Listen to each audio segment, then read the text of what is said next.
Daryl Yap versus Vic Soto. Isang pelikulang umiinit sa kontrobersya.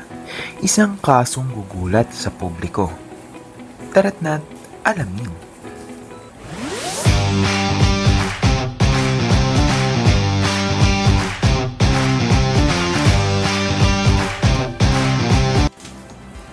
Sa gitna ng magulong mundo ng Philippine showbiz, isang kontrobersyal na pelikula ang muling nagbukas ng isang sensitibong kabanata ng kasaysayan. Ang pelikulang The Rapists of Pepsi Paloma na idinirect ng kilalang filmmaker na si Daryl Yap. Hindi may kakailang naging usap-usapan ito matapos ang paglabas ng teaser. Ngunit mas lalo itong naging mainit nang magsampa ng kaso ang veteran TV host at aktor na si Vic Soto laban sa direktor. Nitong Enero 9, formal na naghain si Vic Soto ng 19 counts ng cyber libel sa Muntinlupa Regional Trial Court. Kasama nito ang paglabas ng writ of habeas data na naguutos na itigil ang pagpapalabas at pagbabahagi ng teaser ng pelikula. Ayon kay Vic, hindi na niya kayang palampasin ang di umano'y paninirang puri laban sa kanya at nais siyang managot ang mga nasa likod nito. Ngunit nanindigan si Daryl Yap na walang personalan ang pelikula.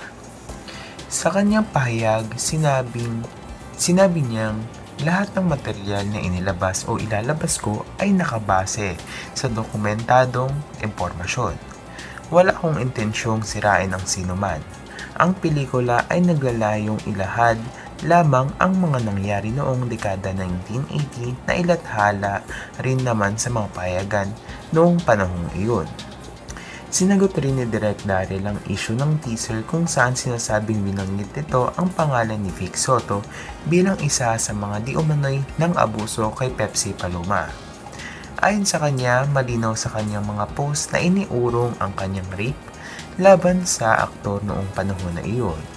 Ngunit aniya, wala akong direktang sinabi na si Vic Soto ang tinutukoy ng pelikula. Sila lamang ang nagbigay ng interpretasyong iyon. Mahalagang papanood muna nila ang kabuuan bago maghusga. Sa kabilang banda, nananatiling tahimik si Bossing Vic hanggang sa kanyang formal na pagsasalita ukol sa kaso. Ito ang aking reaksyon. Sabi ko nga, walang personalan ito. Naniniwala ako sa justice system.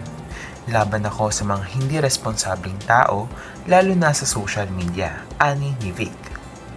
Nilinaw rin niyang walang kumonsulta o nagpaalam sa kanya tungkol sa pelikula. Habang umiinit ang bangayan, marami ang nagtatanong kung paano haharapin ng dalawa ang legal na labanan. Pero kay Direk Daryl, maluwag sa aking kalooban tanggapin ang kaso ni Vic. Nagsasampal siya ng kaso gaya ng rape case na isinampan noon ni Pepsi Paloma laban sa kanya. Ang kaibahan lang, nailathala na ang mga iyon noong dekada 80 at iyon ang basihan ng pelikula. Samantala, buong suporta ng pamilya at mga kaibigan ni Bossing Vic sa kanyang desisyon na ipaglaban ang kanyang pangalan. Lahat ng pamilya ko, kaibigan ko, full support sa akin. Kahit anumang aksyon ko, handa silang tumulong, pahayag niya.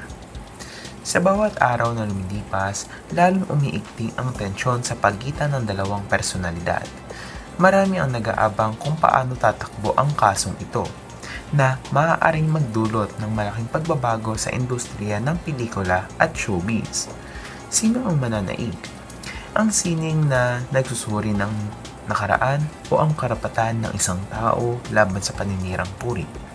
Abangan ang susunod na kabanata ng kontrobersyang ito na tiyak na magbibigay liwanag at lalim sa isa sa mga pinakamainit na isyong hinaharap ngayon ng Philippine entertainment industry.